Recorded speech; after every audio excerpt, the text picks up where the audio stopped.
আসসালামু আলাইকুম। এই মুহূর্তে যারা আমার সঙ্গে যুক্ত হয়েছেন তাদেরকে অসংখ্য ধন্যবাদ। এই মুহূর্তে কিন্তু আমি দাঁড়িয়ে আছি সেই টাঙ্গাইলের নাগরপুর উপজেলায় কিন্তু আরেকটি কলাবাগানি। কলাবাগানটি হচ্ছে রতন মিয়ার। সেই রতন মিয়ার কলাবাগানে কিন্তু আমি এখন দাঁড়িয়ে রয়েছি। এটি কিন্তু তার পুরা ক্ষেতে কিন্তু তিনি সবরি কলা কিন্তু চাষ করেছে। সেই ক্ষেত থেকে কিন্তু তিনি প্রচুর পরিমাণে কিন্তু কলা চাষ করেছে। কিন্তু আমি এ পর্যন্ত যে কয়টা ভিডিও করেছি অবশ্যই কিন্তু যে জমির মালিক রয়েছে তার সাথে কিন্তু আমার দেখা হয় না।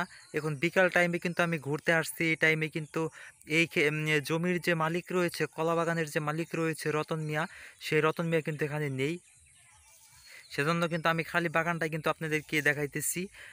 দেখছেন বাগানটা কিন্তু অনেক সৌন্দর্য রয়েছে এবং ভিতরের অংশ কিন্তু প্রচণ্ড জঙ্গল রয়েছে, কারণে কিন্তু ভিতরের অংশটা কিন্তু আমি ঢুকতে পারতেছি না। অবশ্যই আমি ভিতরে ঢুকে আমি আপনাদেরকে দেখাবো।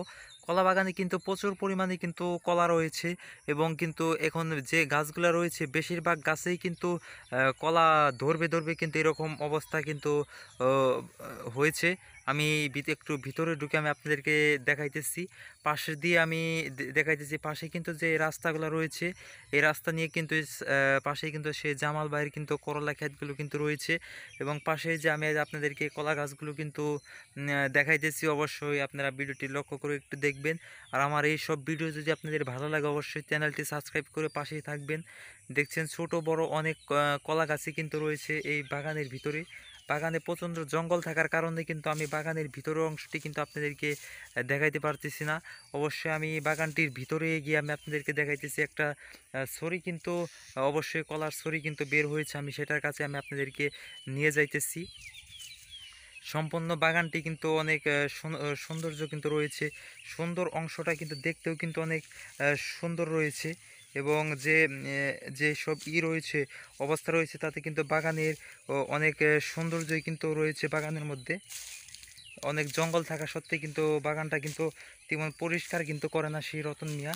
আমি দেখছেন এই যে এখানে কিন্তু একটা থুর রয়েছে, এই থুরটি কিন্তু ছড়ি বের হয়েছে। এই ছড়িতে বের হওয়ার পরে কিন্তু এটা কিন্তু দেখছেন এই যে থুর বের হয়েছে, কলাও কিন্তু এটার মধ্যে হইতেছে, আপনারা দেখতে পাচ্ছেন এটার মধ্যে কিন্তু কলা হইতেছে।